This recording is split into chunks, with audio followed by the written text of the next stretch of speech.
Okay, welcome everyone. Thank you so much for joining us. We'll give you all a moment to gather in the room here for our kickoff of our webinar series. I'm so excited to have you all with us. So today is a very special day. Our webinar series is kicking off with From Berlin to Breakthroughs, the life of Dr. Lewy. It's especially meaningful to begin this series today on Dr. Lewy's birthday, which is World Lewy Body Day. My name is Julia Wood. I'm Service Director of Professional and Community Education at the Lewy Body Dementia Association. We're grateful to each of you for joining us as we launch a year of programming designed to deepen understanding of Lewy body dementia, clarify its many complex symptoms, and strengthen your ability to advocate for meaningful services and support. Throughout this series, we'll also share practical tools and techniques to help you and your loved ones live well with Lewy. Before we dive in, I want to extend our sincere appreciation to GE Healthcare, whose generous support makes this series possible. Their commitment to advancing awareness, diagnosis, and care for people living with Lewy body dementia. Whoops. I'm on a laptop and I'm usually at my home screen. So, you guys, I apologize. I'm having trouble advancing the slide here. Let me get this going. Here we go. And so at this time, it's my pleasure to welcome Andrea Henriquez. She is the general manager of DATScan at GE Healthcare in the United States, and she's going to share a few opening remarks. Welcome, Andrea. Thank you so much, Julie. I appreciate it. Good morning, everyone, and thank you for joining today. It's an honor to be a part of this event, recognizing the impact of Dr. Friedrich Lewy, whose work in identifying the Lewy bodies seen in certain neurodegenerative conditions has shaped decades of research and understanding. Events like this one are an important reminder of how far we've come and how much our progress depends on partnership. GE Healthcare is grateful for our ongoing collaboration with the Lewy Body Dementia Association. LBDA plays a vital role in supporting individuals living with Lewy and care partners, raising awareness, and guaranteeing that families facing Lewy body dementia never navigate this journey alone. At GE Healthcare, our purpose is to create a world where healthcare has no limits. Part of this purpose includes creating advanced tools that help clinicians bring greater clarity to complex neurological conditions. Through innovations in imaging, including technologies used to support the evaluation diagnosis of dementia with Lewy bodies, we are committed to helping healthcare providers make more informed decisions earlier in the patient care journey. We know that for patients and families, clarity matters. Understanding what they are facing opens the door to care, planning, and community. That is why the work of LBDA is so vital and why GE Healthcare is proud to support educational efforts like today's program. As we reflect on Dr. Lewy's legacy, we also recognize the resilience of families, the dedication of clinicians, and the tireless advocacy that moves this field forward. Together, we can continue supporting meaningful progress for those living with Lewy body dementia. Thank you again for being here and for your commitment to this community. Now I'll pass it back on to Julia Wood. Thank you so much, Andrea, and thank you to GE Healthcare for the support of our mission and for this program. Excellent. And we'll see. You guys, there we go. I'm navigating from my laptop. I'm live from the Mayo Clinic. We are broadcasting in Leighton Auditorium. And so I'm a little off my A game, you guys. My tech game is changed today. So a lot of you are familiar with our mission. We really work to optimize the quality of life of those affected by Lewy body dementia. And in order to do this, we drive awareness through programs such as this, advanced research for early diagnosis and improved care, and we provide comprehensive education and compassionate support. So before we get started, a few quick tech notes to support your engagement in the program today. So you can turn on closed captioning by just clicking Show Captions on your Zoom toolbar. And you'll also see that there's a resources icon on that toolbar. That's where you can access links and downloadable materials for today's session. We also encourage you to send any questions in at any time. Since the chat function is disabled, please use the Q&A icon to submit those questions. And at the end of Dr. Sousa-Santos' presentation today, we will be taking some of those from the audience. Rachel will also be sharing some helpful links in the chat throughout Dr. Sousa-Santos' presentation, and you'll receive all of those links and resources along with the link for the recording of today's presentation in your inbox in about 1 week as part of our post-webinar thank you email. So keep an eye out for that. When you exit the webinar today, a brief survey will pop up. Your feedback is incredibly valuable and helps shape our programming, so we'd be grateful if you could take a moment to complete that survey. And before we bring on today's speaker, we'd love to spotlight a few additional LBDA educational resources that can support you on your journey. Okay, so you can keep learning. We do these webinars once a month, and until the next one, you can go to LBDA TV and you can watch many on-demand video options. There's recordings of all of our past webinars there. And don't worry about trying to get the QR code if you don't have time here. Rachel will drop a link to that, and you'll also get that in your follow-up email. And then maybe you've seen all the webinars and maybe you want to do a little more on-demand learning. The Lewy Learning Center is your go-to hub for on-demand education, offering a wide range of courses you can watch, revisit at any time, and share with your friends, family, or anyone that you know who is walking the Lewy body journey with you. And you can also check out the film Spark, which is a powerful film that chronicles Robin Williams' journey with Lewy body dementia, along with a variety of other meaningful video offerings on our Mediflix channel. All of these resources are available to you at any time for free at mediflix.com. And then also, if you're looking for a meaningful way to get involved, the Lewy Trial Tracker is a powerful place to start. It gives you a clear view of current clinical trials, what they're studying, and how to participate. Explore the tracker, share it with others, and help drive progress for everyone affected by Lewy body dementia. And then really important to note, you might have some questions today that are really specific to your story. The Lewy line is your direct communication to that knowledgeable support for life with Lewy body. Whether you're living with Lewy or caring for someone who is, our team can help you navigate challenges, find resources, and get answers tailored specifically to your needs. And then we encourage you to stay connected with us by joining our social media channels. You'll be the first to hear about upcoming LBDA webinars, programs, and other ways that you can get involved. And then important to note, your support makes a real difference in the lives of people living with Lewy body dementia.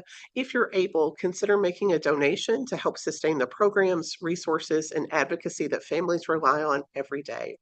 Every contribution that you make strengthens our ability to provide hope, guidance, and community for those who need it most. And with that, I thank you all so much for joining us. And I will stop sharing my screen and we're going to get to know a little bit more about who's joining us and your experiences. So give me a second here. Okay. So you'll notice we have a polling question up here and we're curious, what your role is. So you might be a person living with Lewy, maybe you're a care partner or a family member, healthcare professional, researcher, academic. So we got lots of options here. And as usual, you guys, our care partners, are always in the lead in this and joining us. Thank you so much. You notice that we've got about half of our audience today as care partners. So this is what I'm loving. We've got, about 30% of you are healthcare providers. Thank you so much for joining us. Something we can all learn here.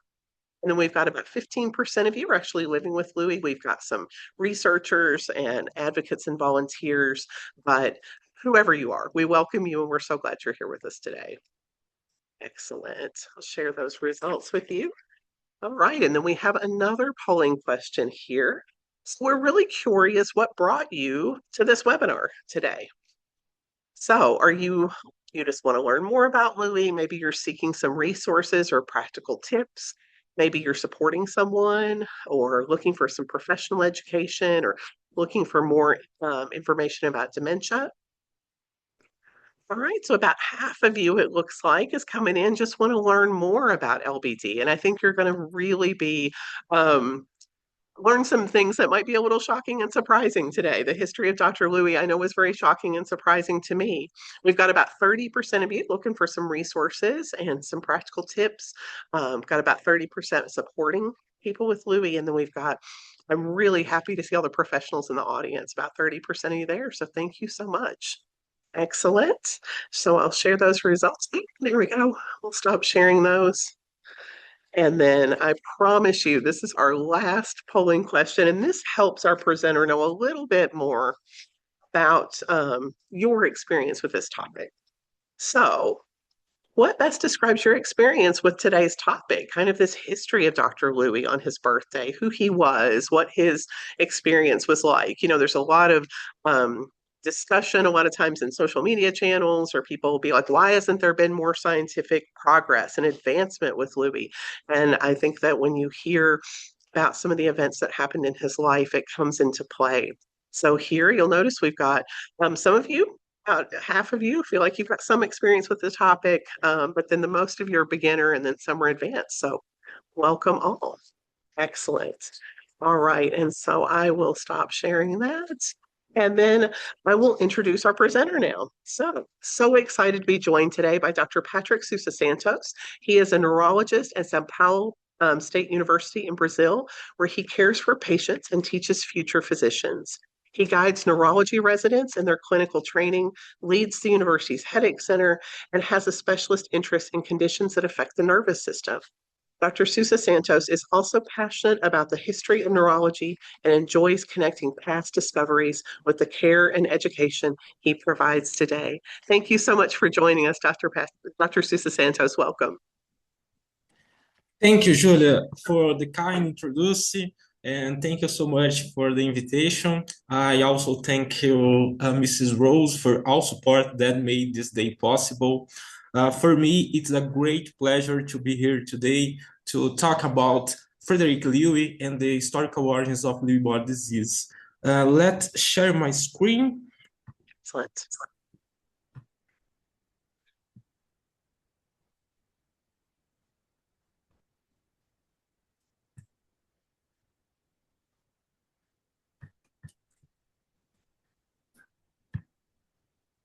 Yes, okay. You might go to, there you go. You got it. It looks good. I'm going to step out and let you take over. Thank you. Okay. Thank you, Julia. Thank you very much.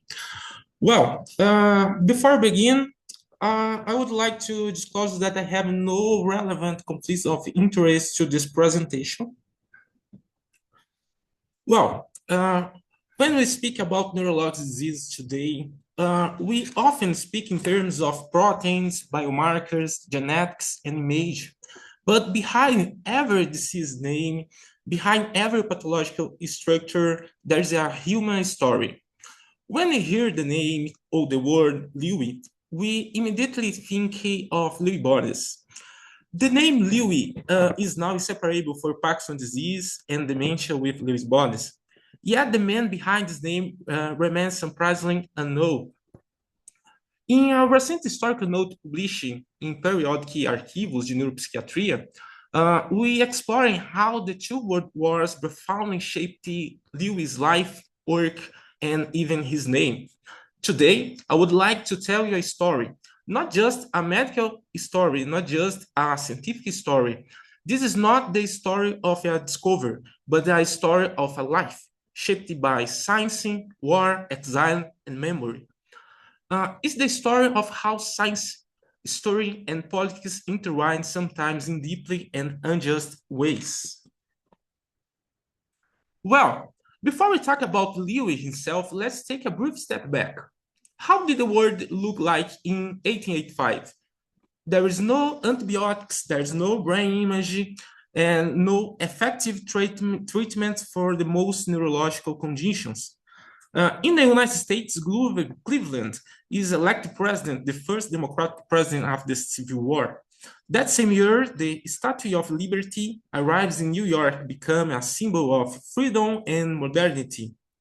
In science, Louis Pasteur administrating an experimental rabies vaccine to a 9-year-old boy and saved his life. In Germany, Johann Brahms composed his Fourth Symphony, while Otto von Bismarck serves as chancellor of a recent unified nation. And last, in Brazil, Imperator Pedro II begins the process of abolishing slavery. That was a world in transition, where science, politics, and society are being reshaped. In 1885, Exactly 141 years ago, Friedrich Lewy was born in Berlin on January 28 into a Jewish family. His father was a physician and medicine was part of his environment from an early age. Between 1894 and 1903, Lewy attended the Friedrich Squaders Gymnasium. Sorry, my German, my English is not very good, but my German is words, believe me. Well, this is the name of this is one of the most rigorous classical school of Berlin. The image you see here is drawn of the school from 1865, showing the building almost exactly as Lew would have known during his years as a student. It reminds us that Lewy education took place in an environment deeply rooted in 19th century humanistic and scientific transitions, and that education that emphasized discipline, language, and analytic thinking. In 1904, he began his medical studies moved between the University of Berlin to the University of Zurich until 1908.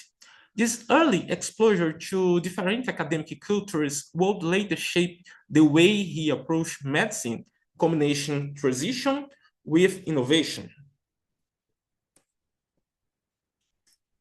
After finishing his medical studies, Lewy formally entered into the world of scientific research. On February 11, 1910, we received his doctorate from the University of Berlin.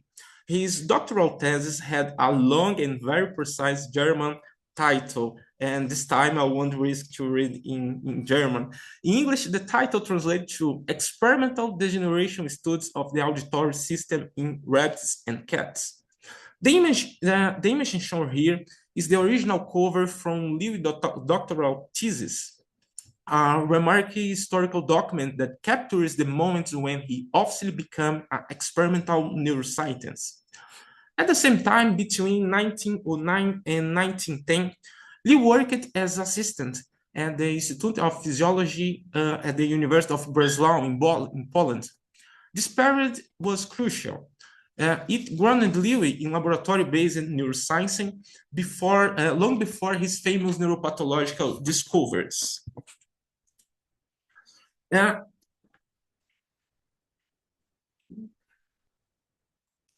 This context is crucial.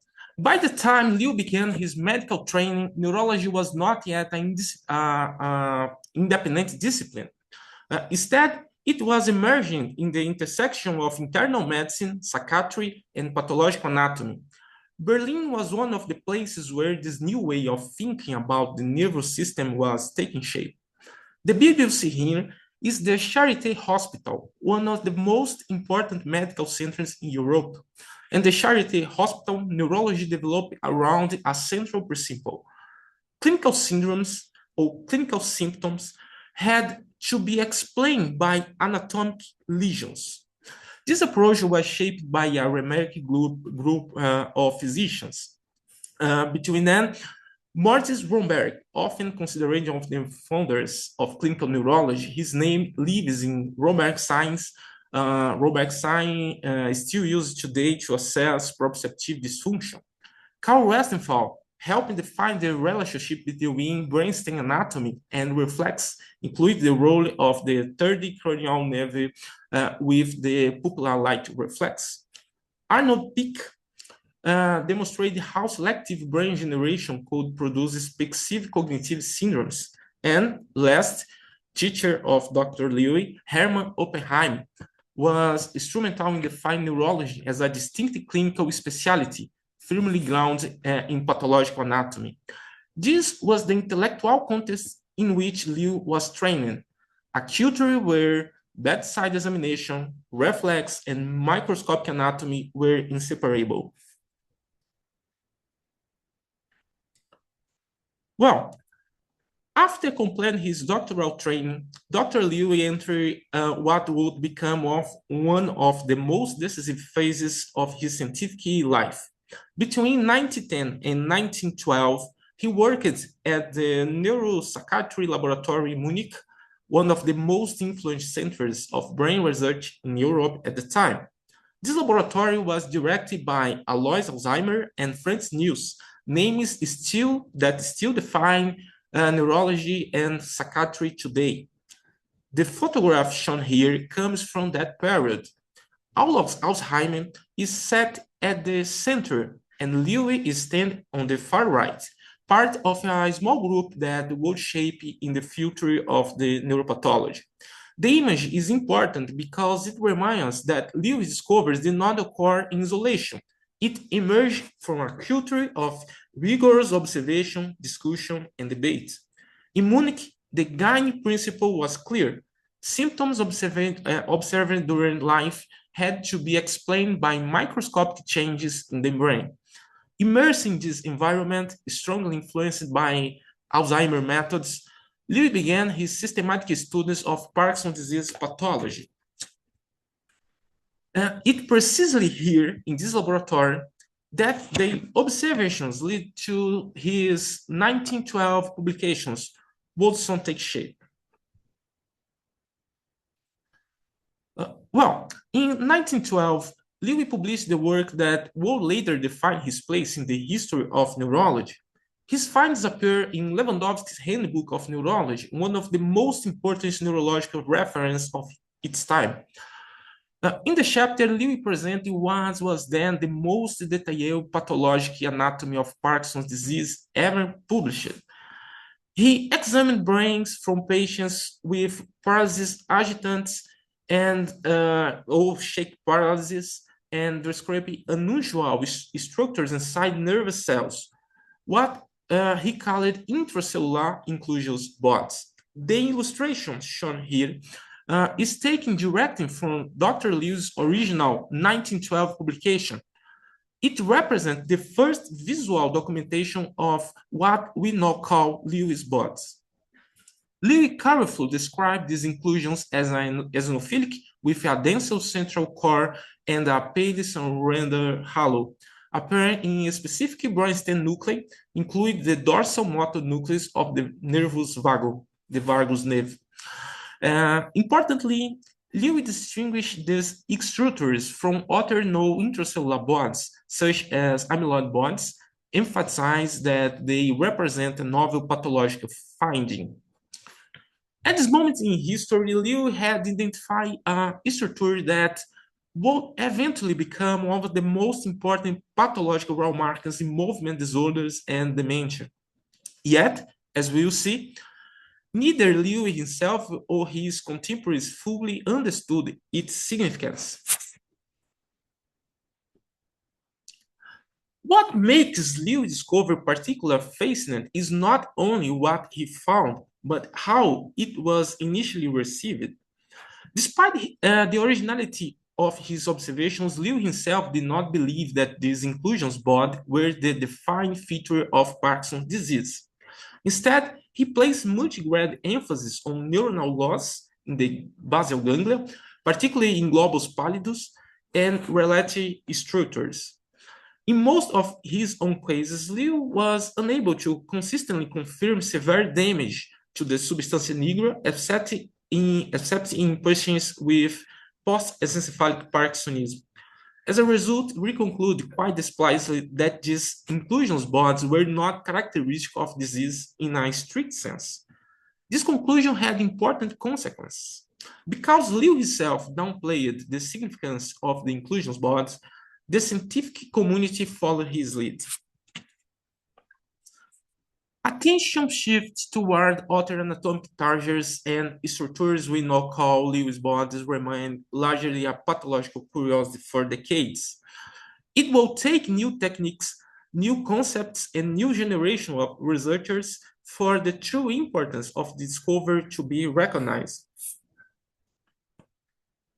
Well, just as Lewy's discovery was beginning to take shape, history intervened.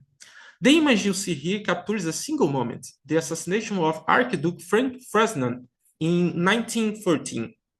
In many ways, this moment marks the instant when the word Lewy knew ceased to exist.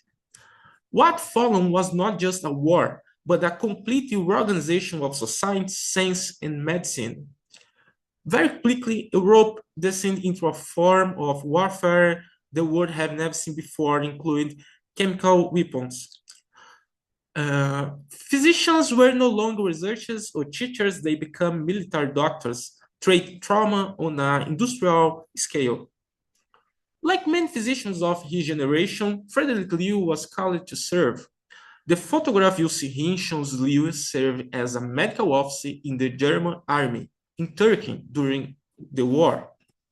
He worked as a military medical officer in France, Russia, and later Turkey. During this year, scientific research was not simply delayed, it was broken. Laboratories closed, case material was lost. For Lewy, the momentum of his early work, Parkinson's disease, came to sudden halt.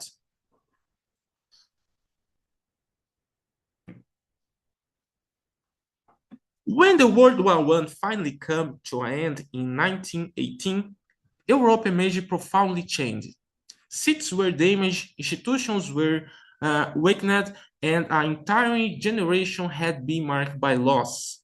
Science resumed, but did so under new and more fragile conditions. Lewy returned to academic life in Germany and gradually resumed his scientific work. However, the momentum to pre-war years was gone. Research priorities has shifted. Research was scarce and scientific networks had been broken. Despite these challenges, Lewy returned to central scientific question, the pathological anatomy of Parkinson's disease. In years following the war, he explained his investigations, examined more cases, and refined his interpretations. This post-war period would lead to his most comprehensive work, culminating in his major publications in the early 1920s. In 1919, a young Russian neuropathologist working in Paris introduced a new interpretation that would fundamentally change of understanding of Parkinson's disease. His name was Konstantin Tretyakov. In his doctoral thesis, Tretyakov systematically studied the brains of patients with Parkinson's disease and identified severe neuronal loss in the substantia nigra as a central pathologic feature. Importantly, Tretyakov also recognized the intracellular inclusions previously described by Lewy and interpreted them as a characteristic of disease. It was Tretyakov, not Lewy, who gave these structures their enduring name, Lewy's bodies. This marked a turning point. Parkinson's disease was no longer viewed primarily as a disorder in the global pallid or basal ganglia in general, but a disease central on the substantia nigra.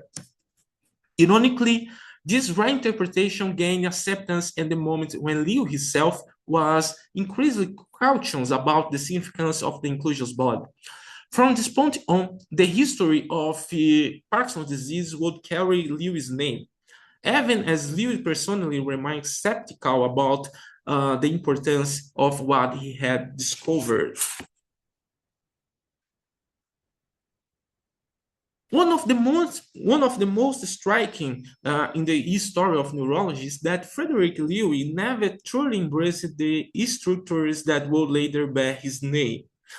Even after describing his inclusions body in detail, Lewy remained cautious and at times openly skeptical about their importance.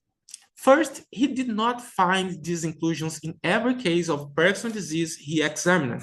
Second, substantia nigra, in which we now recognize as a central characteristic of Parkinson's disease, did not show consistent or severe degeneration in many early cases. Instead, Lewy repeated observation with pathological changes in the basal ganglia, particularly in globus pallidus. From his perspective, the inclusions body were one feature among men, not a defining hallmark.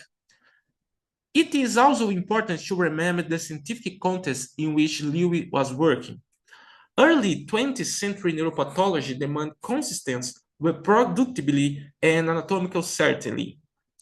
Without a unified theory of molecular framework, Lewy resisted and draw conclusions that the data did not yet fully support. In hindsight, his cautions delayed recognition, but at this time, it reflected a deep commitment to scientific rigor rather than speculation. By the early 1930s, Friedrich Lewy was no longer focused on laboratory discoveries. He had much broader ambition to establish neurology as an independent clinical discipline, separate from psychiatry and internal medicine.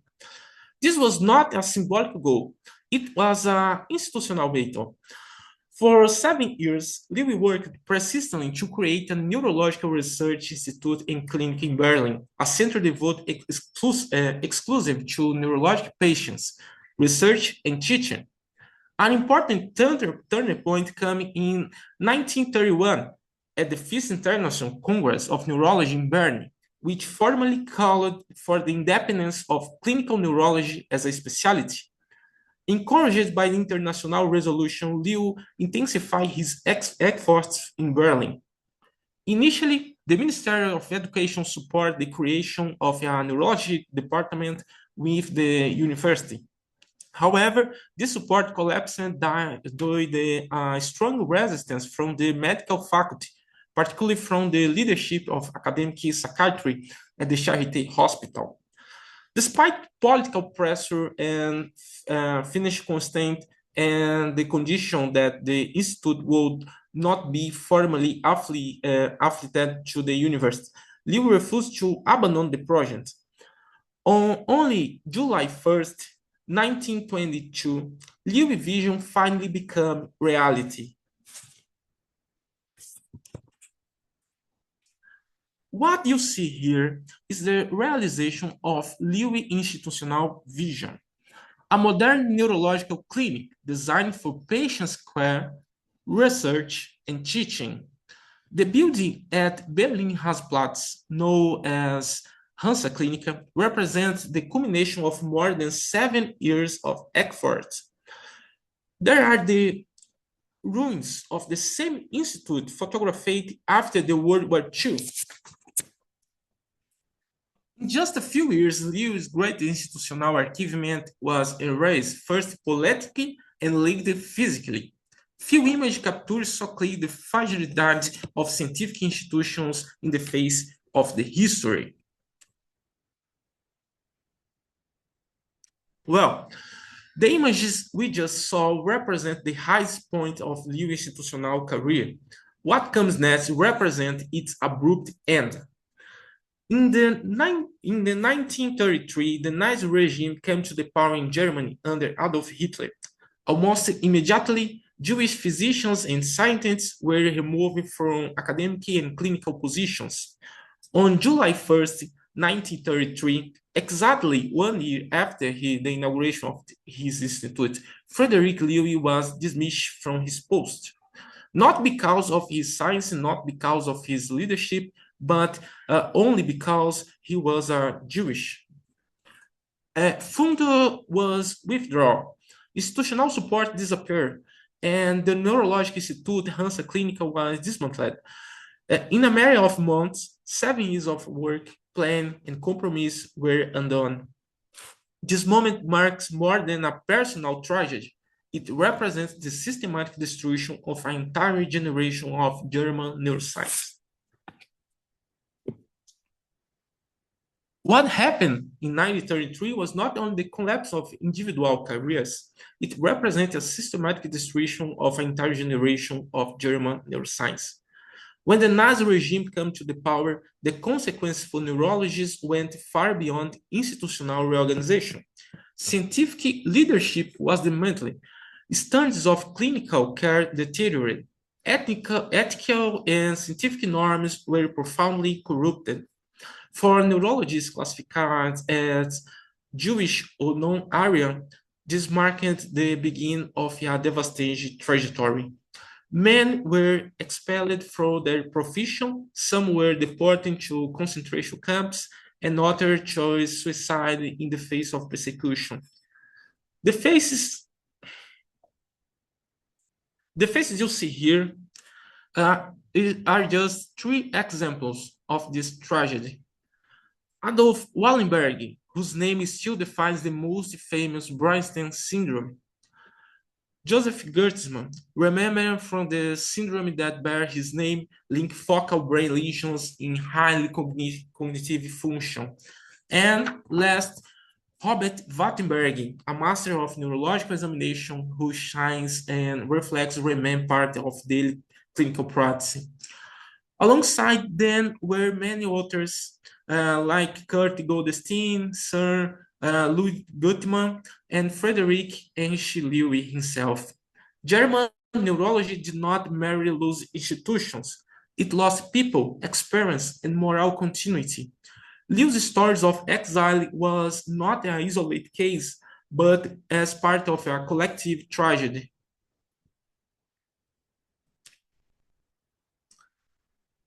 After 1933, exile was no longer a matter of choice.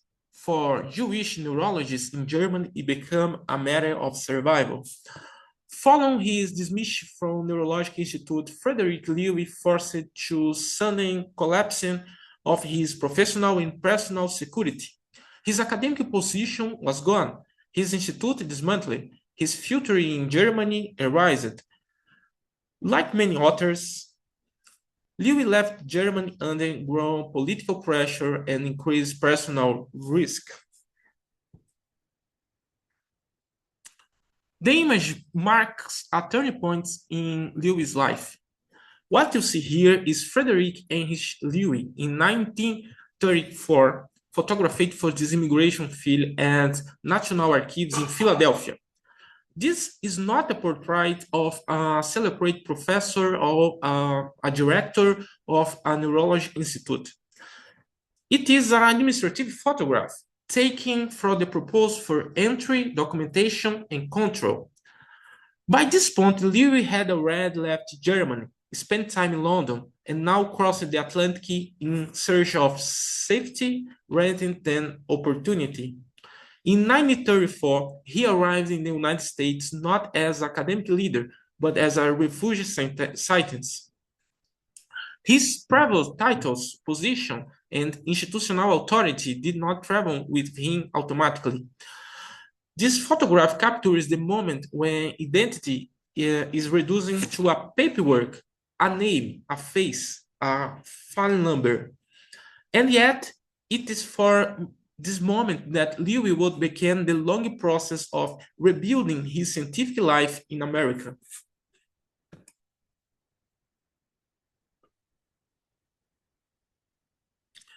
Well, starting over in a new country is never easy. For Lewy, it means rebuild a scientific life after the loss of everything that had once defined his career. In the United States, Lewy was safe, but safety did not automatically translate into academic recognition. His reputation in Germany, his directorship in Berlin, and his institutional authority did not automatically translate into America's system. This period was marked by uncertainty, yet is also a period of adaptation. He began his career at the University of Pennsylvania as a visiting professor of neurophysiology. This position marked an important first step in rebuilding his scientific career. Over time, he also became a professor of neuroanatomy in the Graduate School of Medicine at the University of Pennsylvania. Lewy learning a new academic culture, a new language, and a new professional expectations. This period reminds us that exile does not end with arrival. It continues in the long, often invisible process of rebuilding a life. This period of starting over was not faced by Lewy alone. The photograph you see here shows his life, Flora Meyer Lewy, taken in Philadelphia in 1936. Like many families in exile, their scientific and personal lives had to be rebuilt together, quietly, without recognition, and under constant uncertainty. Well, in 1939, Europe moved once again toward war. Friedrich Lewy made a deliberate decision to change his name. Friedrich Heinrich became Friedrich Henry. This was not a cosmetic adjustment or a simple act of assimilation. It was a conscious attempt to suppress visible links to Germany, now defined by the Nazi regime. 1 year later, in 1940, Lewy completed the process of American naturalization. So, Friedrich Heinrich Lewy, in Germany, Lewy, changed to Friedrich Henry Lewy in an American way. At the time, together, these changes marked a profound transformation. The change of a name symbolizes a final break with country that expelled him, persecuted his community, and destroyed his professional life. With a new name and a new citizenship, Lewy would soon face another global conflict, this time as an American. Well, the story intervened once again in Lewy's life. In 1939, Europe descended into World War II, a second global conflict with a single lifetime. For Friedrich Henry Lewy, this war carried a deeply personal meaning. More than 2 decades earlier, he had served as a medical officer in the German army during World War II. Now, after exiling, a change of name, American process of naturalization, he found himself on the opposite side. During World War II, Lewy served in the United States Army Medical Corps, eventually becoming a consultant in neurology to the Surgeon General. He also served as a chef of neurology section at Cushing General Hospital, a male military medical center. A Jewish neurologist, born and trained in Berlin, was now contributing to the war effort against the Nazi Germany that had expelled him from his profession. This was more than a change of uniform. It represents a profound transformation of identity from German academic to American physician, from institutional leader to refugee, and now to military consultant. Few scientific lives illustrate so clearly how the violence of the 20th century reshaped both science and the scientists themselves. The image you see here gives scale to what war medicine actually meant. This is the Cushing General Hospital, photographed in 1944 in Framingham, Massachusetts. It was one of the largest military hospitals by the United States during World War II. Entirely constructed to treat soldiers returned from combat, it functioned as a center for trauma, rehabilitation, and neurological care. The scale is striking. It was here that Friedrich Lewy served as chef of neurology section with the U.S. Army Medical Corps. For Lewy, this setting was profoundly different from the academic institutes of Berlin or Munich. This experience would mark the final active phase of professional life. After the war, Lewy's life entered in a quite but scientifically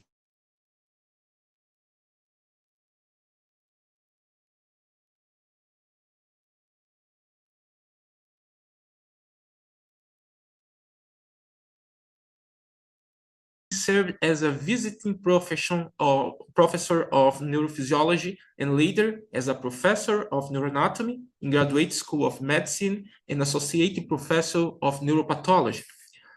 During and after the war, Lewy worked closer with the U.S. Veterans Administration, introducing new techniques for rehabilitation of soldiers with peripheral nerve injuries.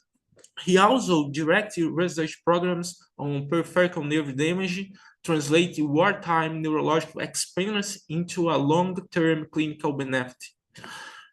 At the time of his death, Lewy was head of the Peripheral Nerve Study Center at the University Hospital and an active member of multiple American neurological societies. Lewy rebuilt his career through a teacher, research, and clinical work, even if the full recognition of early discovery still lay in the future. Despite professional stability and continued productivity, Lewy will not live to see the true impact of his most important discovery.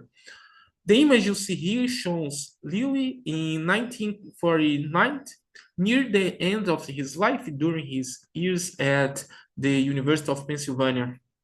His work during these final years focused primarily on neuroanatomy, neuropathology, and the rehabilitation of patients with peripheral nerve injuries. Importantly, Lewy never returned to the inclusions board that would later bear his name. He never used the term Lewy's board on his publications, and he never knew the central role of these structures would come to play in Parkinson's disease and in the what now we call dementia with Lewy's bodies. Lewy died suddenly in 1940 and in 1960, at the age of 65. When Lewy died in October 1950, his passing was noticed. The newspaper you see here from Philadelphia Inquirer to the New York Times report his death as that of a respected professor at the University of Pennsylvania. He was remembered as an authority on nerves, a veteran of 2 world wars, and a physician who had devoted his later years to care of veterans. Importantly, just upwards there was something crucial. Lewy did not die in obscurity. He was recognized as a serious scientist, a teacher, and a clinical. However, the discovery that would later define his name, the structures we now call Lewy's body, had not yet assumed their central role. The image you see here shows the tomb of Friedrich Lewy, Friedrich Henry Lewy, and his wife, Flora May Lewy. At the time of his death, the molecular era of neuropathology had not yet begun. Alpha-synuclein was unknown. The concept of Lewy body dementia did not yet exist. The full meaning of Lewy discovery is still late decades in the future. Ironically, the true importance of Lewy discovery only became clear decades after his death. From the 1960s onward, advances in neuropathology, histochemical, STEM, and later molecular biology brought great attention to the inclusions board Lewy had described in 1912. These structures were no longer seen as an isolated pathological curiosity. Instead, they were recognized as a central feature of a group of neurodegenerative disorders. A major breakthrough came with the identification of alpha-synuclein as a principal protein component of the Lewy's body. The discovery linking Lewy's original observations to the modern concepts of protein aggregation, selective neuronal vulnerability, and disease progression. Lewy's bodies are now understood as a defined pathological hallmark, not only of Parkinson's disease, but also of Parkinson's disease dementia and Lewy body dementia. What Lewy observed under the microscope has become central to how we classify, diagnose, and study these conditions today. In this sense, Lewy's work did not fail. It simply arrived before its time. To fully appreciate Lewy's legacy, we need to understand how the concept of Lewy body dementia emerged. For many decades after Lewy's original description, Lewy's body were primarily associated with Parkinson's disease and with the pathology limited to brainstem. This view began to change in 1960s and 1970s, when neuropathologists started to identify Lewy's body in cerebral cortex. These findings were observed in patients had not only movement symptoms, but also progressive dementia. This was crucial. This is a crucial point. It suggests that Lewy pathology could extend far beyond motor circuits and involve networks responsible for cognition, perception, and behavior. Clinically, these patients did not fit uh, uh, other categories, existing categories. They show a combination of features: Parkinsonism, cognitive decline, visual hallucinations, and marking fluctuations in attention and alertness. Some resembling Parkinson's disease, others resembling Alzheimer's disease, but they were clearly not identical to either. Gradually, the concept of dementia with Lewy bodies or Lewy body dementia emerged as a distinct clinical and pathologic entity. This recognition represents the final step in the linking Lewy's microscopic observations to a fully developed clinical syndrome. And okay, Friedrich Lewy's story is not only the story of a scientific discovery, it's the story of a life shaped and repeatedly fractured by the force of history. He described an structure that would become central to all understanding of neurodegenerative disease, yet he never saw the full meaning of his own discovery. His work was interrupted by war, his career was dismantled by persecution, his identity was shaped by exile, and still Lewis' observations enduring. Today, Lewy body disease affects millions of people worldwide. Clinical diagnose them, researchers study them, families live with their consequence. Remember, Lewy reminds us that scientific discoveries do not exist in isolation. They are made by people, with societies, with institutions, with moments of history. They are made by people to remember. Friedrich Lewy is not to honor a name, is to restore context, dignity, and humanity to the science we practice today. Thank you very much.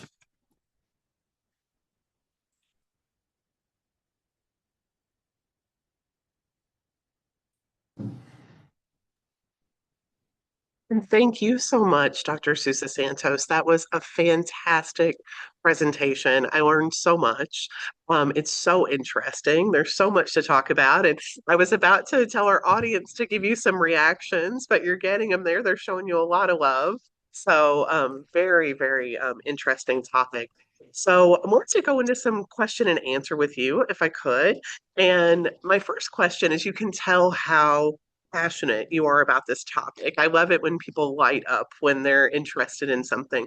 So, were there specific moments in Dr. Lewy's story that you found especially moving or meaningful?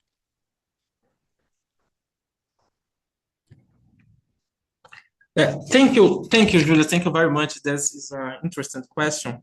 Yes, there are several moments were especially meaningful to me as a neurologist. One of the most striking was realize that Friedrich Lewy never knew the true impact of his own discovery. During his lifetime, the pathological finding that now bears his name has largely overlooked, and he could not foresee how central it would become to our understanding of movement disorders and cognitive decline. Another deeply moving aspect was how his scientific life was interrupted by war, displacement, and persecution. Despite these disruptions, he continued to work as a physician and a scientist. For me, this highlights the resilience behind scientific progress and remind us that many of the foundations of modern neurologists were built under extraordinary personal and historical adversity. Absolutely, absolutely. Well said. And we've gotten some great questions here from our audience. One is, do you believe that the delayed recognition, he didn't live to see this, his work contributed to why Lewy body dementia remains understood by so many and also underfunded today? Yes. Uh, yes. Let me think. A minute. Um, well,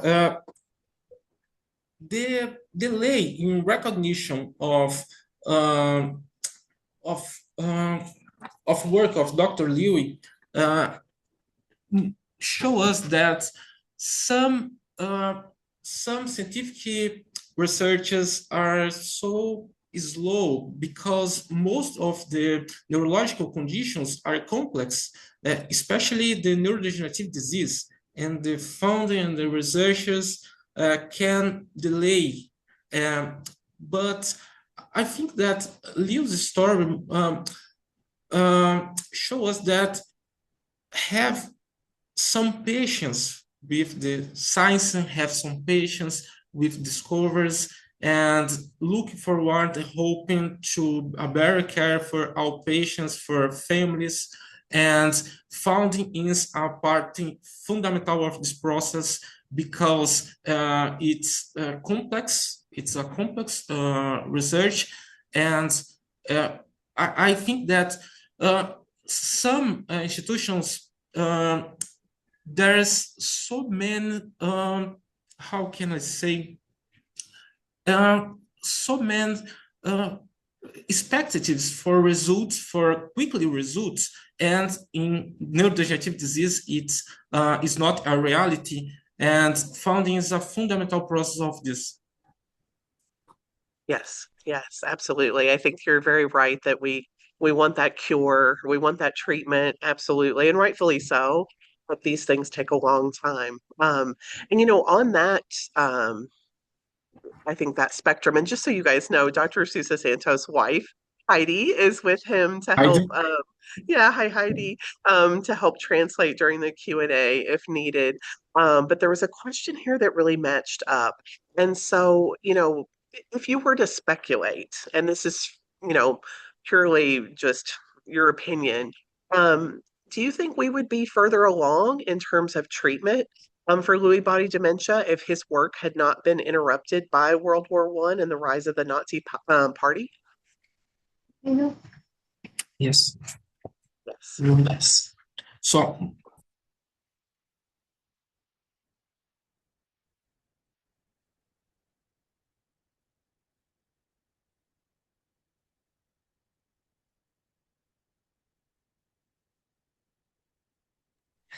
Uh, okay, Julia.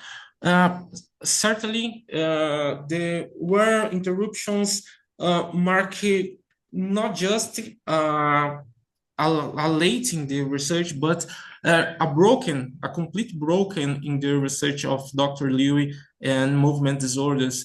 Uh, for many ways, there was make a change of line of research of Dr. Lewy when he came to United States in 94 in 1934. He become to more anatomical neurology, anatomical and pathology, and peripheral nerves. It's other line of research, and so I think that yes. Excellent. Yes, very much so. I think that it's hard to put a time limit on it for sure, but definitely I think we can all see where this delayed progress for certain. Um, and so do you see parallels between the progression of his life and career and discoveries and the delayed impact of his research and in the current scientific climate? Do you think that there may be some parallels in what the impact we see to neuroscience today, like we saw in Dr. Louis' day? Yeah, yeah, Julia, thank you for that question. One clear parallel is that important scientific work is still not always recognized or adequate support by the time it is done. When learning about the challenges faced by Friedrich Lewy, it becomes evident that limited funding, lack of immediate recognition, and external pressures can delay process for years or even decades.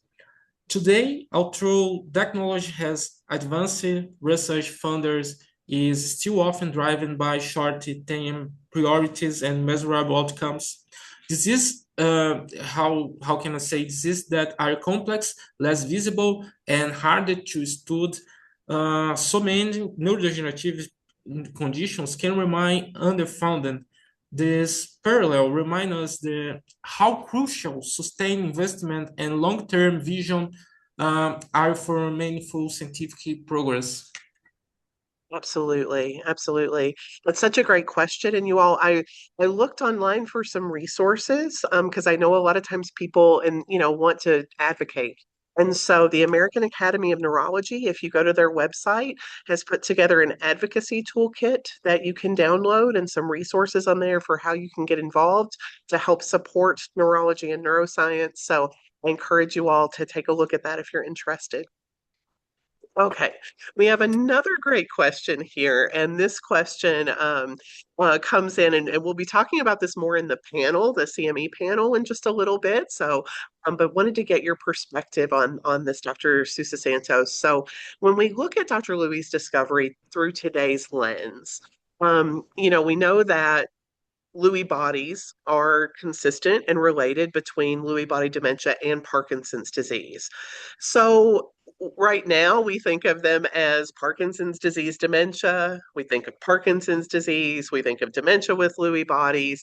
But would it maybe be different if we viewed these on more of a shared spectrum? And how might that shift research or diagnosis and care if we viewed them more related rather than maybe talked about them as specific and different diagnoses? Yeah, it's a continuum. The Lewis bots, disease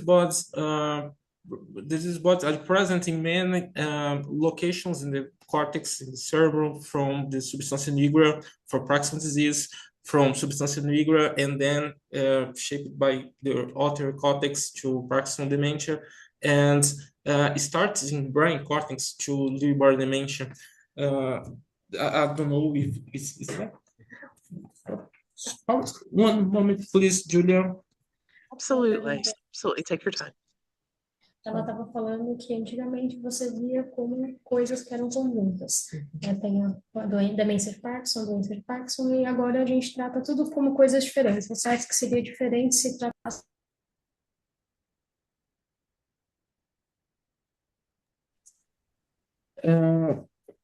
Yes, the treatment of the three conditions that you said, yes, really, it's really important to treat as different conditions because the results and the symptoms are different, and the expectations, the natural history are different from three conditions, and today we don't have any specific treatment for one or for other. We use treatment for the symptoms. We use the treatment for Parkinsonism, but one day I believe that we will have some specific treatments for even of them, and specifically in Lewy bodies. In Lewy bodies pathology, alpha-synuclein, etc. Absolutely. And another question here of interest, exactly how does Dr. Lewy's findings help us differentiate between Parkinson's, Alzheimer's, and Lewy body dementia?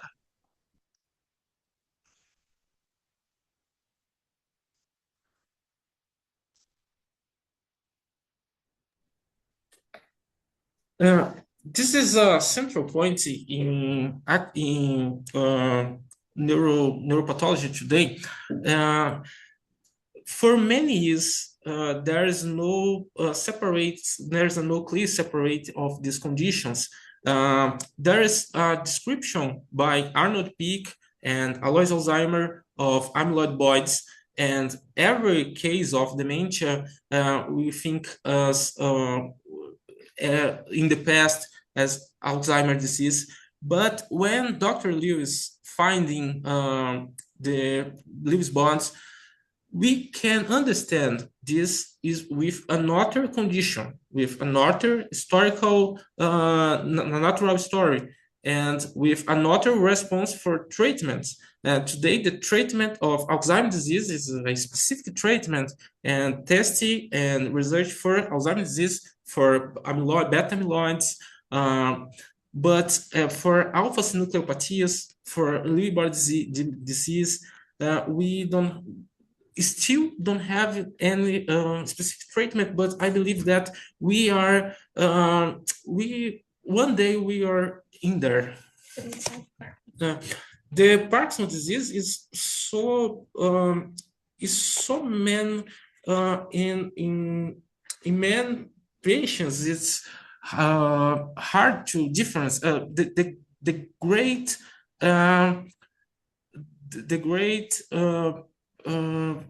passo pista pitfall for difference of Parkinson's disease and Lewy body dementia is the cognitive symptoms presence in the early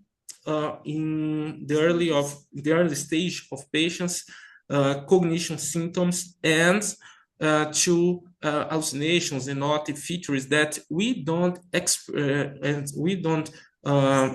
see in Parkinson's disease in early years. It's more in Parkinson's disease is more motor symptoms in precoce, and cognition symptoms we see after 10 years of onset of motor symptoms. Excellent. Yes. And to that point, we had a question from someone asking, when were hallucinations recognized as a characteristic of Lewy body dementia?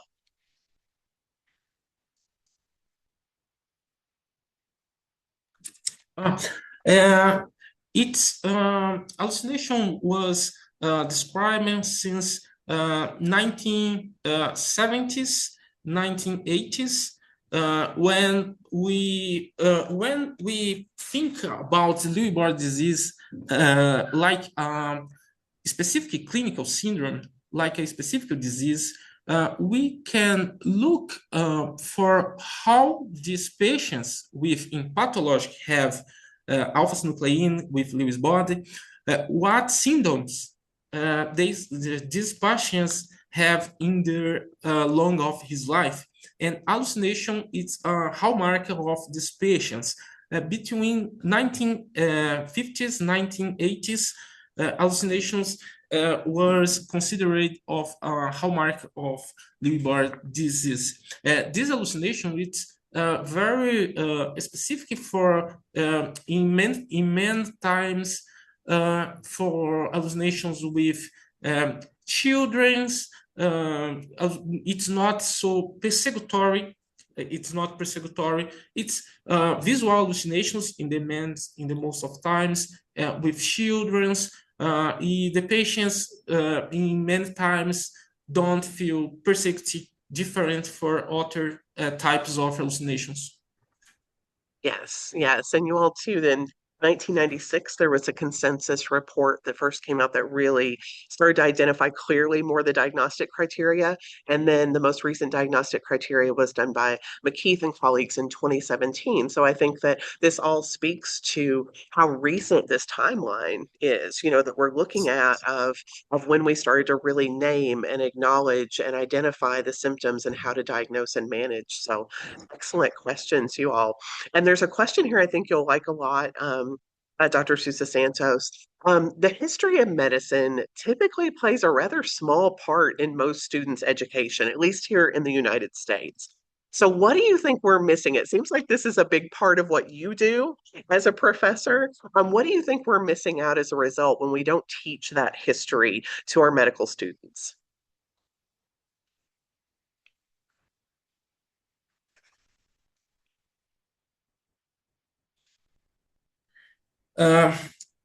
The history behind the diseases in medicine is most, I think that from my perspective, medicine is most than disease, most than medications. Medicine is mainly about people. People live with some problems, people with traits, some problems, and it's about people.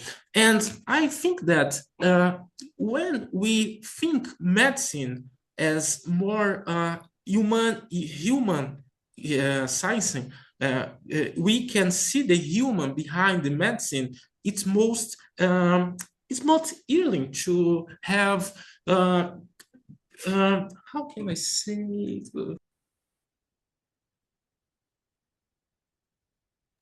it's more easy to have empathize. No? I think that no history of medicine can help students, professionals to have more emphasis to empathize with their patients. Excellent. I think that's a really good point. Fantastic.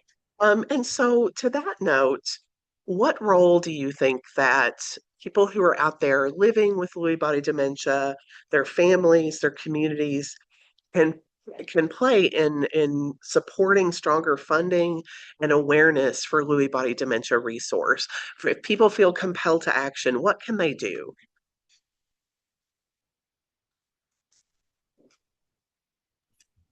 Julia, sorry, can you repeat, please? Absolutely. So if people in our audience today feel maybe moved by this and they want to advocate to make sure that we continue to support funding for scientific research, what are some things that you think they can do?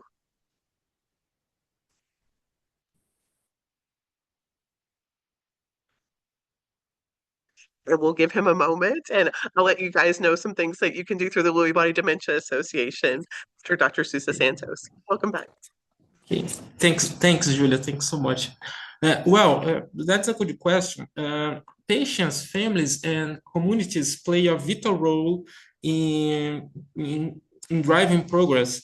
By sharing the histories, they make Lewy body visible and real, not just a medical term. They're also helping raise awareness, reduce stigma, and show why research funding truly matters. Um, I think that advocacy can take many forms, supporting awareness campaign, participating in research. It's very important to participate in research and engaging with healthcare professionals and speaking to policymakers. It's other very important point. When communities come together, they help ensure that why that help ensure that Lewy body dementia is recognized, prioritized, and supported. Collective actions turns life experience into moment for change and hope into the future. Absolutely. Well said. And you guys, just to share some things that you can get involved with, at the Lewy Body Dementia Association, I mentioned in the beginning, our Lewy Trial Tracker. And so you'll find that link in the chat. We'll also make sure we include that in your follow-up resources. So, by signing up for that, it doesn't mean you've signed up to participate in research. It means that you signed up to become informed about participation in research. So you'll get information about current studies that are available, results that are coming out, scientific advances. So it allows you to really stay informed. And so I encourage you to get involved that way. Also, our support services team, as much as we have that Lewy line that you can call into for support, we also have a robust network of support groups throughout the country. Some of those meet in person, some of them meet virtually. finding your village, connecting with other people. A lot of times these are where you find those connection points to really work together and advocate for best management practices and to get your voice heard. So we encourage you, I really do. I call you often our LBDA family. You truly are, and we hope that we can support you in that advocacy. And then also, as I mentioned earlier, I think going to the American Academy of Neurology website, taking a look at their advocacy toolkit. The Michael J. Fox Foundation is also another organization that does a lot of advocacy work within the Parkinson's and Lewy body dementia space, and you can go on their website as well. And so, with that, Dr. Santos, I want to thank you, or Sousa-Santos, for your amazing presentation today. It was so informative, and I just love how passionate you are about the subject. So, thank you so much for taking time to join us. Thank you so much, Julia, for the opportunity. All right, excellent, you guys. And so thank you all for joining us too. Unfortunately, we're out of time, but we're grateful that you could join us today. And we hope that that you all enjoyed the program, and we'll let you return to your important work, Dr. Sousa-Santos. And LBDA family, join us next month on Tuesday, February 24th from 2 to 3 p.m. for Hallucinations and Delusions, Making Sense of Psychosis and Lewy body dementia with Dr. Greg Pontone. We appreciate your time and your engagement today. Education opens doors to resources, to understanding, and to community. Keep learning, keep connecting, and know that we're here to support you every step of the way. We'll see you next time. Thanks so much.